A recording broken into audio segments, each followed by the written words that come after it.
两人明明关系甜到爆，为何李现偏偏说不想再合作？娱乐圈从来不缺热闹，可真正能让全网同时炸开的事件并不多。那天中午，话题榜上忽然被什么点燃，一条标题赫然冲上第一。李现，杨紫平时太严厉了。短短8个字，像锤子敲在平静的玻璃上，先是裂了一条缝，然后瞬间碎成无数片。微博沸腾，抖音爆炸，小红书翻江倒海。有人叹息，有人嗤笑，有人怒不可遏，有人被甜到心碎。完了完了，这对 CP 是不是凉了？这反转比电视剧还刺激啊！但最让人意外的是，点进采访的人发现，李现不是开玩笑，他语气平稳，表情认真，没有丝毫犹豫。那一瞬间，粉丝的心像被突然从高空松手的绳子勒住，说不上痛，却足够窒息。而更耐人寻味的是他说完后那3秒沉默。那沉默里有分寸，有思考，也有还没来得及解释的故事。消息一出，大大小小的号开始疯狂转发。李现拒绝和杨紫3打，童颜夫妇彻底 BE， 杨紫工作室紧急发声，字字惊心，句句扎心。但冷静下来的人很快发现，这不是拒绝，而是误读，更像是说者随口，听者上头，媒体再添一把火，流量就这样被点燃了。李现的意思里没有情绪，只有职业习惯，没有嫌弃，只有坦率。在流量时代，坦诚的杀伤力远比绯闻大得多，因为绯闻还能解释，而坦诚往往没有回旋余地。那天是宣传期，媒体密集，问题连环。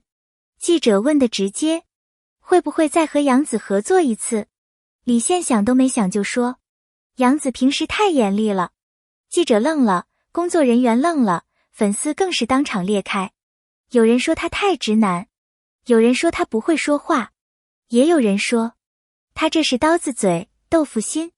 但不论如何，那句话的威力比任何预期都大。尤其是杨紫工作室随后转发一句，严厉是因为专业，并晒出片场花絮。杨紫盯着他改台词，表情认真的像老师在盯学生作业。全网顿时安静3秒，然后炸了。这一次震惊比争吵声更响。花絮里，杨紫皱着眉，语速快，动作利落。李现站在他旁边，一边听一边改，眼神里有认真，也有默契。两人之间那种协作状态，只有长期搭档才能达到。这不是严厉，这是专业之间最纯粹的信赖。一个敢指出问题，一个愿意立刻调整。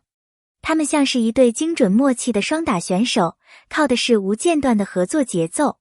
因此，所谓拒绝合作的说法，在粉丝眼里根本不成立。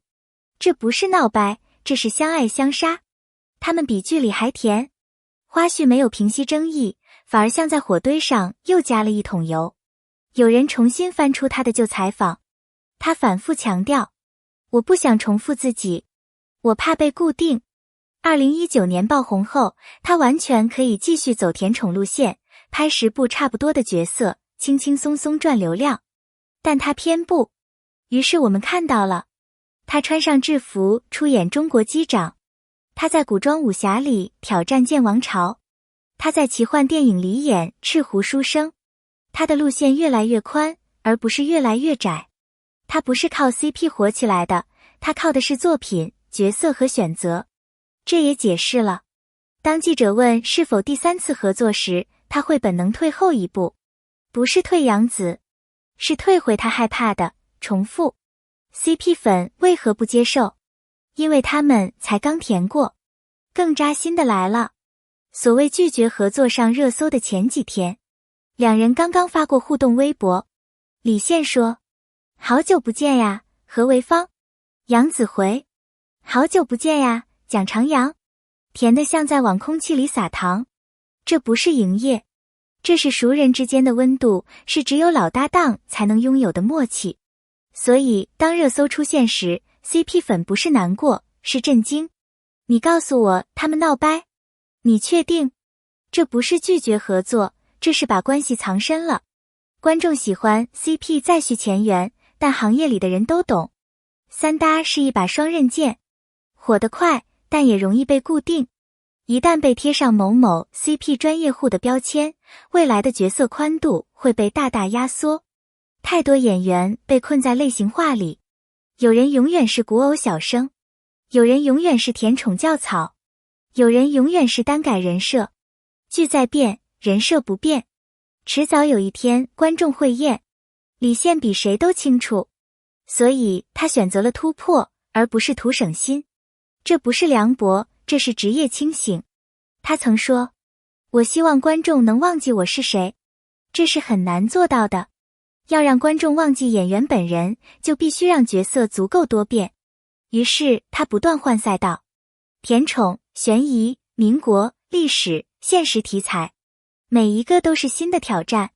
为了演好蒋长阳，他跑去学牡丹嫁接，学唐代礼仪，研究服饰，练针灸动作，甚至硬生生练到专业人士称赞。这份投入让拒绝重复4个字不再是口号。网友都以为杨紫会生气，会澄清，会委屈，结果他在直播里轻飘飘一句，他不严厉点，怎么演好蒋长阳？像是顺手擦掉了一场误会的灰尘。然后他还补充，李现为了拍假死戏，连续3天泡冷水，导演喊停他不上岸，说自己状态还没到。这一刻，所有争吵都安静了。这不是解释，这是演员之间的深层理解，是站在同一个职业高度上的心照不宣。李现清楚这一点，所以他不敢停，不敢重复，不敢依赖曾经最轻松的成功方式。他选择了挑战，而不是舒适。他要的不是短暂的爆火，而是长久的尊重。这4个字是他那句太严厉了的真正背景。他们靠的是努力、积累、沉淀、突破。李现拒绝重复，是因为他想走得更远。杨紫理解他，是因为他也在不断奔向更高处。他们暂时不合作，不是结束，而是各自攀登新的高度。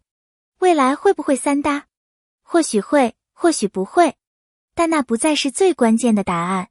关键是，他们都在成长，都在前进，都在变得更好。看到这里，真的非常感谢你愿意花时间读完这个完整的故事。你觉得这一次李现的选择属于清醒、勇气，还是无奈？如果换作是你，你会坚持 CP 的甜蜜，还是选择突破自我？欢迎在评论区留下你的真实想法，我会认真看每一条留言。如果你喜欢这样的深度分享，也欢迎继续关注我。感谢观看，我们评论区见。